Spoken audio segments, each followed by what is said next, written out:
Hey guys, how's it going? It's me, Christian here. I just wanted to make this quick video. I never spoke about this whole thing of the latest understanding that Jehovah's Witnesses have of the shunning policy that now you can speak to disfellowship people. And I just want to start by saying that I have no hate towards Jehovah's Witnesses. I actually talk to them quite frequently. So I'm not here to bash them. I'm not here to hate on them. And I hope they can show the same courtesy to other former Jehovah's Witnesses as well. You can comment down below if you have some questions or you have a comment to make, and don't forget to hit the like button. But okay, so I have two stories that I want to talk about. One is a very recent story. Um, I have a friend.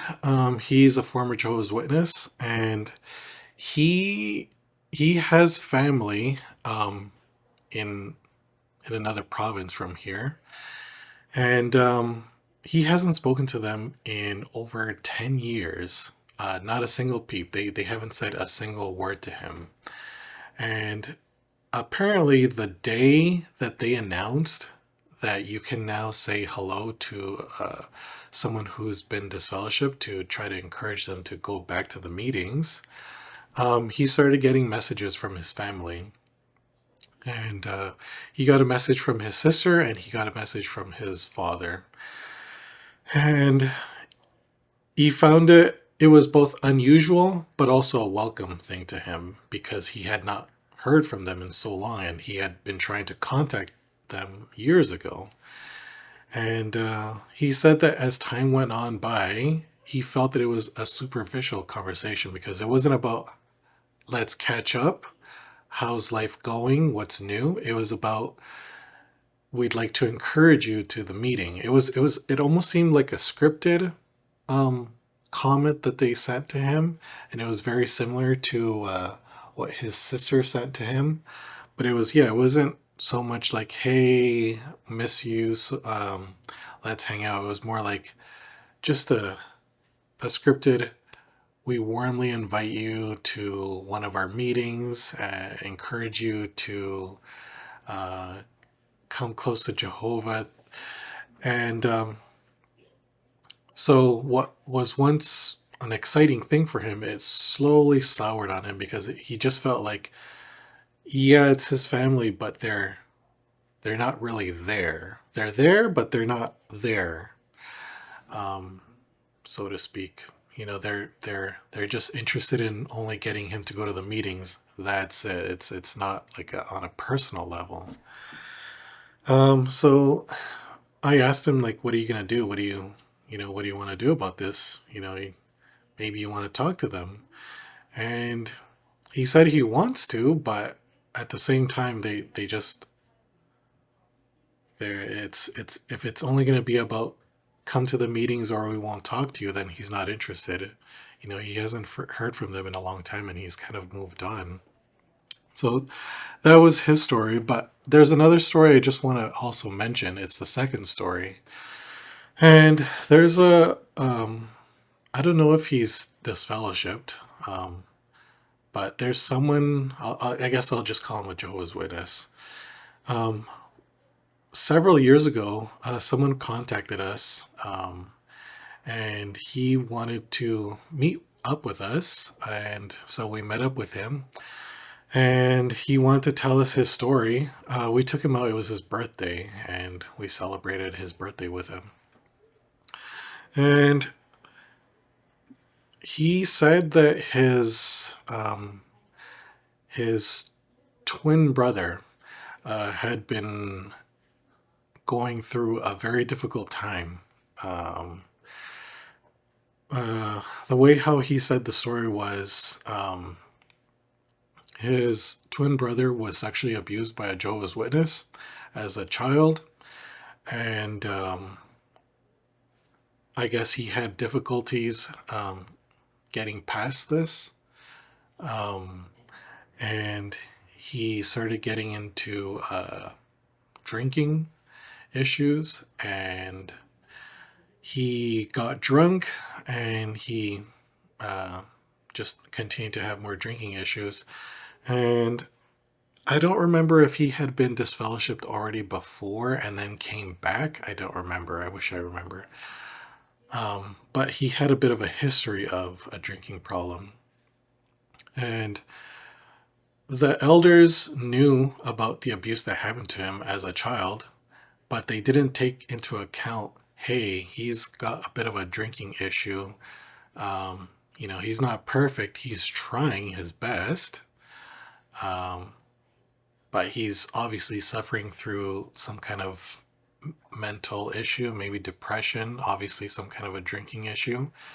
Maybe it'd be best to, you know, for people, his family, his group, his friends to come together and be like, hey, let's hang out, let's talk, let me help you. And he had already been having issues, suicidal tendencies. And so the elders knew about this. And so this Jehovah's Witness that I was speaking to, he said that he tried to speak to the elders to, hey, can you please not disfellowship him? He's very suicidal. He said that if he gets this fellowship and he can't see his family again, that he won't be able to take it. It's too much in his current mental state. And yeah, he spoke to a certain elder who has now passed away, and he showed me the emails that he had in correspondence with him. And I guess so. What happened was the elders, taking into account his previous past and his current drinking issues, instead of understanding his problems, they decided to disfellowship him, knowing full well he's suicidal. And they disfellowshipped him, and his family stopped talking to him, and he went into a deeper hole, and shortly after he committed suicide. And it's just a very unfortunate thing, because he had this man had been trying to tell the elders, don't do that. He needs help. He needs his family. He needs his friends. He's suicidal, and now he's gone. And this man, he showed me the emails that he had with this elder who was involved in this whole process. And after he committed suicide, the elder said,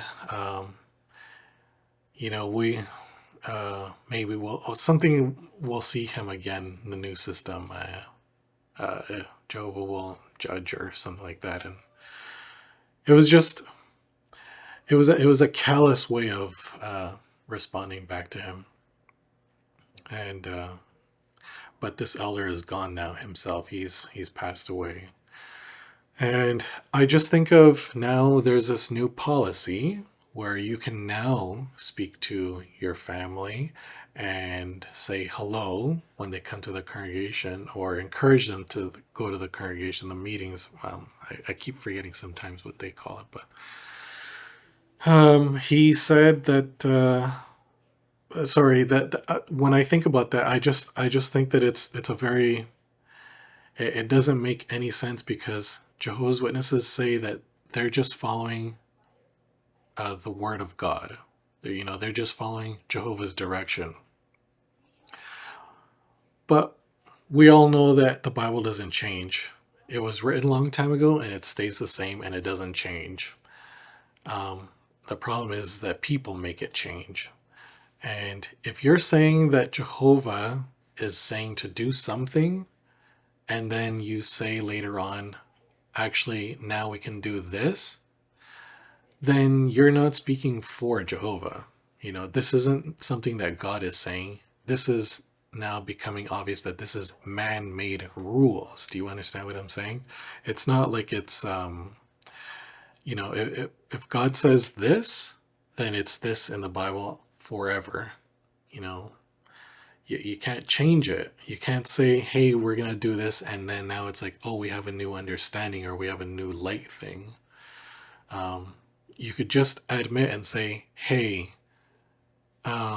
Jehovah didn't say that. It would be, it would be a lot more honest if you just say Jehovah didn't say that.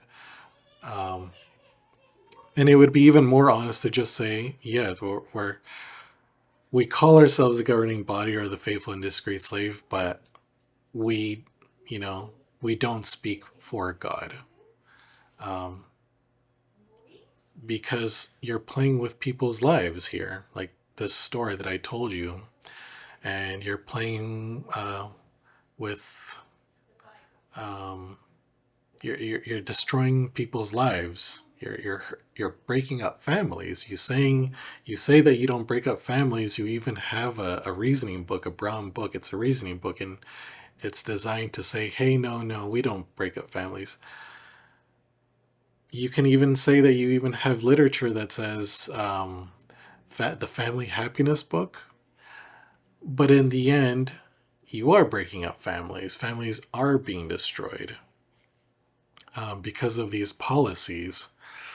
And you can be mad at me for saying this. You can be upset at me and say that I'm some kind of a traitor, or I'm a bad person. I'm against God. That's up to you. I don't believe that, and I don't take that. You can call me an apostate, and I rebuke that. I don't accept that moniker. I'm not uh, an apostate. Um, so yeah, I just wanted to say that, and I don't have much to say other than that, and I just think it's very unfortunate, and people shouldn't have to go through that. But if you are going through this shunning process, um, if you are going through difficult times, um, perhaps you can look up in your local county. There are online help groups. Sometimes there's a phone number that you can call if you're feeling very down, if you need help. I know that where we live, sometimes you hear it on the radio. It's like, hey, if you're feeling down, depression, there's a certain hotline you can call. But yeah, I do find that if you find a community, a healthy community, people who are doing well, that's a good start for you to be part of, and it's a good way for you to grow. And you're not alone. There's a lot of us that have gone through this. There's a lot of us that keep going through this, and this is something that we all share in common. We're all former Jehovah's Witnesses, and we understand what we've all gone through. And just remember, we're not victims in any of this. We're not victims, and despite what happened to our past, we're not gonna stay in the past. We're not gonna be stuck in where we are. We're gonna keep moving forward. We're gonna keep fighting to move forward. And I think we should have some kind of we got each other's back. We can talk. We can be civilized amongst each other. We don't have to be. We don't have to be like the Jehovah's Witnesses, where it's like you can't disagree, or you can't have a difference of opinion.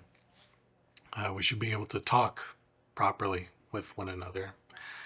These are my opinions, and this is a story that I wanted to share, and I hope you guys are doing good, and keep moving forward, and we got this.